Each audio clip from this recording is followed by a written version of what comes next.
સ્થાનિક સ્વરાજની ચૂંટણીમાં બિનહરીફની જામેલી હોડ અને તમામ પ્રકારના જોડતોડ બાદ પણ કોંગ્રેસના નેતાઓ ચૂંટણીના મેદાનમાં અડીખમ જોવા મળી રહ્યા છે। ત્યારે સાવરકુંડલામાં ચૂંટણી પ્રચાર કરતી વખતે કોંગ્રેસ નેતા પ્રતાપ દુધાતે ભાજપની પોલ ખોલી હતી। ચૂંટણી સભામાં તેમણે ભાજપ પર કરેલા પ્રહારની વાત કરીશું આ વિડીયોમાં। નમસ્કાર, નિર્ભય ન્યૂઝમાં આપની સાથે હું મયુરી। આ ભાજપવાળા ગામડાઓને તો જાણે અંદરથી જેમ ઉધઈ ખોતરે એમ ખાઈ ગયા છે તેવું કહીને સભામાં આક્રમક તેવરમાં પ્રતાપ દુધાતે સત્તા પક્ષના ખેલ સ્થાનિકોને સમજાવ્યા અને કહ્યું છે કે જે ભારતીય જનતા પાર્ટી એ કોંગ્રેસ મુક્ત ગુજરાતના બણગા ફૂંકતી હતી તે ભારતીય જનતા પાર્ટી ખુદ કોંગ્રેસ યુક્ત થઈ ગઈ છે। જ્યારે સામાન્ય માણસને પોતાનું મકાન બનાવવું હોય તો નદીમાંથી રેતી લઈ શકશે? નહીં લઈ શકે। પણ ખનિજ માફિયાઓને જો રેતી કાઢવી હોય તો તંત્રની મીઠી નજર હેઠળ બેફામ રેતી ખનન તેઓ કરી શકશે। ત્યારે નિમ્ન કક્ષાની રાજનીતિ કરતી ભારતીય જનતા પાર્ટીને જો જરૂર પડે તો દાઉદ ઇબ્રાહિમને પણ ટિકિટ આપી દે। આ પ્રકારના નિવેદનો સાથે જ્યારે સભામાં પ્રતાપ દુધાત આક્રમક બનીને જ્યારે વરસ્યા છે ત્યારે સૌથી પહેલા જોઈ લઈએ એ વિડીયો કે સાવરકુંડલાની એ સભામાં કેવો માહોલ હતો અને વિશાળ લોકો મોટી સંખ્યામાં જ્યારે એકત્ર થયા હતા ત્યારે પ્રતાપ દુધાતે શું કહ્યું। બદલવાનો સમય આવી ગયો છે। અહીંયા માતા બહેનો બેઠા, એક ધારી રોટલી કે એક ધારો રોટલો તાવડીમાં પડ્યો રે બળી જાય। આ 35-40 વર્ષથી તમે એક ધારા મત આપી મતના મૂલ્યને સમજ્યા વગર જે પ્રમાણનું મતદાન કર્યું, આ ગામ આ શહેરને આ ભાજપ વાળા ઉધઈની જેમ અંદરથી ખોતરી ગયા છે ને ખાઈ ગયા છે। ખાઈ એટલા માટે ગયા છે કે ભારતીય જનતા પાર્ટીના શાસનમાં વિકાસની વાતો થાય છે પણ કયા ગામની કયા પ્રકારની એજન્સીઓ સાવરકુંડલા શહેરમાં કામ કરી રહી છે એ 10 દિવસમાં તમે તપાસ કરજો। 52 કરોડ રૂપિયાની લોનો લાવી અને તમારી ઉપર ભારણ નાખવાનું કામ કરી રહ્યા છે। આ લોનો આખરે તો તમારા વેરા, આખરે તો તમારા ટેક્સથી આ લોનો ભરાવાની છે। રોડ હારા હોય, ખોદાય, નવા બને અને આખા ગામને ખોદીને મૂકી દીધું।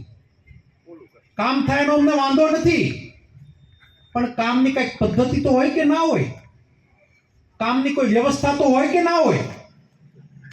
સાવરકુંડલા ગામને 30 વર્ષથી તો જેઆઈડીસી ના નામે છેતરે છે। મને નાનજી કાકા હમણાં વિચાર આવ્યો, છેલ્લે પાછા જેઆઈડીસી ના સ્વાગત કરવા ગયા, સન્માન કરવા ગયા, ગજડીના પાદરમાં જેઆઈડીસી આપી। હવે આવી મને ખબર નહોતી 2017 માં ક્રાકસ ગામમાં હું જેઆઈડીસી આપી દે, ત્યાં તમે ધંધો કરવા આવત તોય હાલત નો હાલત, હે હાલત કે નો હાલત? 7000 વીઘા જમીન મારા ગામમાં પડતર પડી છે, સાવરકુંડલા ને આપી દે તો હાલત કે નો હાલત? નો હાલે ને, હાલે નો હાલે, નો હાલે। આ પાણી રેળ જાય છે, કેરા પડી છે, હે આ પ્રજાપતિ સમાજ બેઠો। કોંગ્રેસ ટાઈમમાં ખનિજ માફિયાઓ બેફામ નહોતા। આ બાજુમાં શેત્રુજી આલી જાય,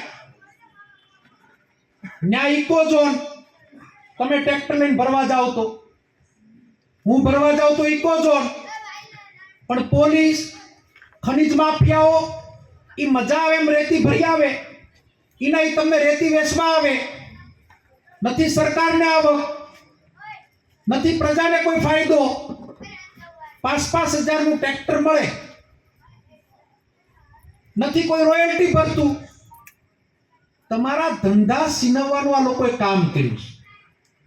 આ વાત હું એટલા માટે કરું કે આ બાળકોની આવનાર પેઢીનો પ્રશ્ન છે। પંચાયતી રાજ કોંગ્રેસ પાર્ટી આપવાનું કામ કર્યું, નગર પંચાયતનું રાજ કોંગ્રેસ પાર્ટી આપવાનું કામ કર્યું। આ વાત હું એટલા માટે કરું કે છેલ્લા 2 વર્ષની અંદર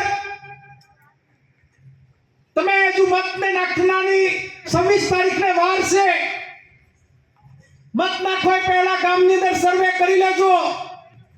કે આ ગામમાંથી કેટલા લોકો હિજરત કરી રોજી રોટી કપડા અને મકાનની વાતો કરું રોજી રોટી માટે સારા લોકો ઓછામાં ઓછા 500 ઘરને તાળા મારવાનું કામ આ ભારતીય જનતા પાર્ટીના પાપે થયું. આના કોઈ જવાબદાર હોય તો ભાજપ વાળી સત્તાધીશ લોકો જવાબદાર છે. કાર્ય કર્યું નથી. વર્તમાન સ્થિતિમાં ભયની દિવાલ પેદા કરી છે. અહીંયા બેઠેલા લોકોને પોતાનો હક લેવો હોય તો તડપવું પડે, અધિકારીઓને પૈસા આપવા પડે. તમારે મકાન બનાવવું હોય તો તમે શેત્રુજી નદીમાંથી રેતી ન લઈ શકો. લઈ શકો પણ આ ગામની અંદર કોની રહેમ દ્રષ્ટિની અંદર ખનિજ માફિયાઓ બેફામ છે. આ ગામની અંદર કોની રહેમ દ્રષ્ટિથી બુટલેગરો બેફામ છે. આ ગામની અંદર શાકભાજીની જેમ હવારે માતા બેન શાકભાજી લેવા જાય એમ હાલના ટાઈમે દારૂની લારીઓ મુકાય, શરમથી માથું ઝૂકી જાય છે. લોકો ભયભીત છે, એની સામે અમે લડાઈ લડીએ છીએ. આ ગામડાની વાત થઈ. સુરત જેવા શહેર હોય કે અમદાવાદ જેવા શહેર હોય, આ ભારતીય જનતા પાર્ટીના શાસનમાં ડ્રગ્સ ઘર સુધી પહોંચી ગયું છે. આવનાર પેઢી માટે ખૂબ કપરા દિવસો છે. આ સમજવાની જરૂરિયાત છે. બે કામ ઓછા થાય પણ નબળા માણસને અમે જાહેર જીવનમાં કોઈ દી સ્થાન નથી આપ્યું. આ વખતે ભારતીય જનતા પાર્ટીએ શરમ નેવે મૂકી દીધી. કલંકિત માણસો, ભ્રષ્ટાચારી માણસો, ખૂની માણસો એનો સહારો લઈ અને કોંગ્રેસના કાર્યકર્તા કે કોંગ્રેસના નેતાઓ કે કોંગ્રેસના ઉમેદવારોને દબાવવાના પણ પ્રયત્ન કર્યા. પણ અમે કે પીઠ નથી બતાવી, સાવરકુંડલા હોય કે લીલિયા હોય, આંખમાં આંખ નાખીને તમારા હક માટે અમે લડીએ છીએ. લડતા રહેવાના છે. 3 નંબરના જાગૃત મતદારો પક્ષ પલટાની પૂરબહાર આલે છે. એને પણ થોડાક ઓળખજો. 3 નંબરના વોર્ડમાં સાંજે કોંગ્રેસનું ટિકિટ લેવાના હોય, સવારે ભાજપનું ફોર્મ ભરાય. થયું કે નથી થયું? નિર્ણય તમારે કરવાનો છે. એક બાજુ ભારતીય જનતા પાર્ટી વિચારધારાની વાત કરે, એક બાજુ ભારતીય જનતા પાર્ટીના મહત્વના આગેવાનો કોંગ્રેસ મુક્ત કરવાની વાત કરે, અને બીજી બાજુ એના ઘરમાંથી એની પેઢીના જ લોકો કોંગ્રેસમાંથી ઉમેદવારી કરે.